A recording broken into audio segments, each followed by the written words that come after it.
लक्ष्मी जिया को घूंघट हटाने के लिए कहती है। माहौल थोड़ा गंभीर है क्योंकि यह जिया की शादी के बाद पहली पूजा है और पूरे परिवार की नज़रें जिया पर टिकी हुई हैं। लेकिन वहां खड़े सभी घरवालों के कहने पर भी जिया घूंघट नहीं हटाती। सब असमंजस में हैं कि आखिर जिया ऐसा बर्ताव क्यों कर रही है। लक्ष्मी को कुछ तो शक होता है और वह जबरदस्ती जिया का घूंघट हटा देती है। जैसे ही घूंघट हटता है, वहां मौजूद हर किसी की आंखें फटी की फटी रह जाती हैं। जिया ने पूरी तरह से इमरती जैसा मेकअप किया होता है। वही झुमके, वही बड़ी सी बिंदी, वही लाल रंग की लिपस्टिक और वही भड़कती हुई आंखें।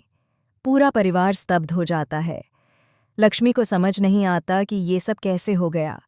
वह समझने की कोशिश करती है कि ये इत्तेफाक है या किसी ने जानबूझकर ऐसा करवाया है, लेकिन उससे पहले ही कार्तिक गुस्से में आग बबूला हो जाता है।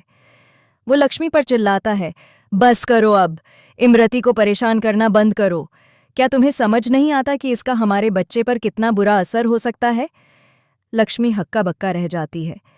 वो सोचती है कि कार्तिक इतना बदला बदला क्यों लग रहा है। गहरी सांस लेते हुए लक्ष्मी जिया से माफी मांगती है, हालांकि उसे यकीन है कि कुछ न कुछ तो गड़बड़ है।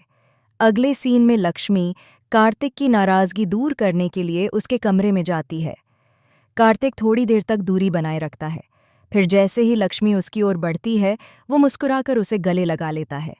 मैं तुमसे नाराज नहीं हूं, वह कहता है, पर अब चीजें बदल गई हैं। कार्तिक एक संदूक निकालता है और लक्ष्मी को थमाते हुए कहता है, यह संदूक तुमने मुझे कभी दिया था ताकि सही वक्त पर मैं तुम्हें लौटा सकूं। लक्ष्मी थोड़ी कंफ्यूज होती है। फिर उसकी आंखों के सामने एक पुराना दृश्य तैर जाता है। जब उसने माता रानी के दर्शन के दौरान यह संदूक एक साधु बाबा से लिया था और कहा था, जब मेरी गोद भरे तभी यह संदूक खोलूंगी। लक्ष्मी धीरे धीरे उस संदूक को खोलती है और जैसे ही उसका ढक्कन खुलता है, अंदर से एक चमचमाता हुआ सोने का नारियल निकलता है। उसकी आंखों में आंसू आ जाते हैं। वह तुरंत माता रानी का धन्यवाद करने मंदिर की ओर चल देती है। मंदिर में जैसे ही वह नारियल चढ़ाती है, पीछे से संजना आकर उसे बताती है कि यह सोने का नारियल सिर्फ उन्हें मिलता है जिन्हें मां बनने का आशीर्वाद मिला हो। लक्ष्मी की आंखें खुशी से चमक उठती हैं। वह सोचती है कि अब सब कुछ ठीक हो जाएगा। लेकिन जैसे ही वह मंदिर से बाहर निकलती है, गायत्री एक बैग लेकर भागती हुई आती है और लक्ष्मी से टकराकर गिर जाती है। बैग से कुछ नोटों के बंडल जमीन पर गिरते हैं। गायत्री हड़बड़ाकर सब समेटने लगती है, लेकिन लक्ष्मी एक बंडल देख लेती है जिस पर किसी हॉस्पिटल का स्टैम्प होता है। लक्ष्मी का माथा ठनकता है। वह सोचती है कि क्या माँ किसी मुश्किल में है या फिर कुछ छुपा रही है। उसे शक होता है और वह चुपचाप गायत्री का पीछा करने लगती है। गायत्री एक गुप्त क्लिनिक में जाती है और वहाँ एक डॉक्टर को वही पैसों वाला बैग थमा देती है। वह डॉक्टर को सख्त लहजे में कहती है, अब किसी को भी लक्ष्मी के बारे में कुछ नहीं पता चलना चाहिए, समझी?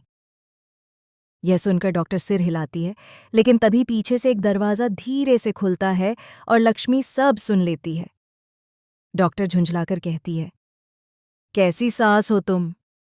अपनी बहू को मां नहीं बनने देना चाहती? नकली रिपोर्ट बनवाकर उसकी उम्मीदें तोड़ना चाहती हो? ये सब कब तक चलेगा?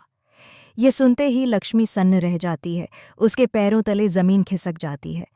गायत्री बाहर आती है और जैसे ही लक्ष्मी को देखती है, उसके हाथ पांव फूल जाते हैं। लेकिन इससे पहले कि लक्ष्मी कुछ कहे, गायत्री खुद को संभालते हुए कहती है, तू कुछ नहीं समझेगी लक्ष्मी, मैं जो कर रही हूं तेरी भलाई के लिए कर रही हूं।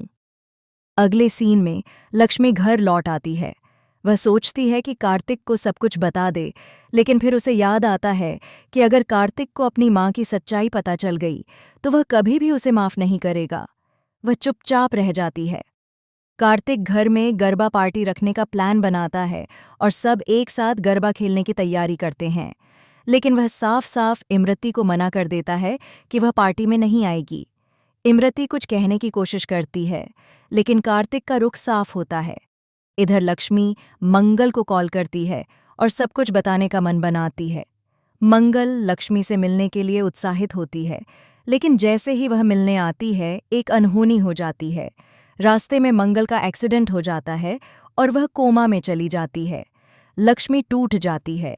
उसका एकमात्र सहारा अब खामोश है। अब एक और बड़ा राज सामने आता है। अस्पताल की रिपोर्ट में सिर्फ इमरती का नाम नहीं, बल्कि किसी तीसरी औरत का भी जिक्र होता है। लक्ष्मी रिपोर्ट की कॉपी देखने अस्पताल जाती है और वहां उसे जो पता चलता है वह दिल दहला देने वाला होता है।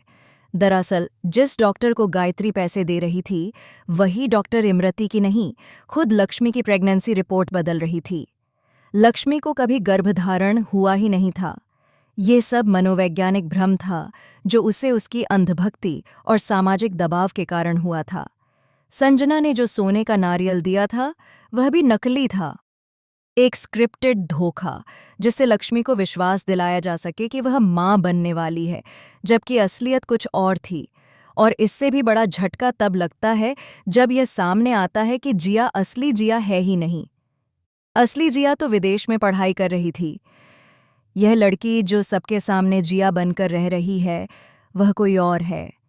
यह इमरती की छोटी बहन निकली, जिसका मकसद था लक्ष्मी से बदला लेना, क्योंकि कभी लक्ष्मी की वजह से इमरती को घर से निकाल दिया गया था। एपिसोड के अंत में एक तेज हवाओं के बीच लक्ष्मी मंदिर के सामने खड़ी होती है, आंखों में आंसू और हाथों में वह संदूक, जिसे अब वह वापस माता रानी को लौटाने जा रही होती है। तभी पीछे से कार्तिक आता है और कहता है, माँ, मुझे सब पता चल गया है, लेकिन अब बहुत देर हो चुकी है। लक्ष्मी पीछे मुड़कर देखती है और उसकी आंखें हैरानी से फटी की फटी रह जाती हैं।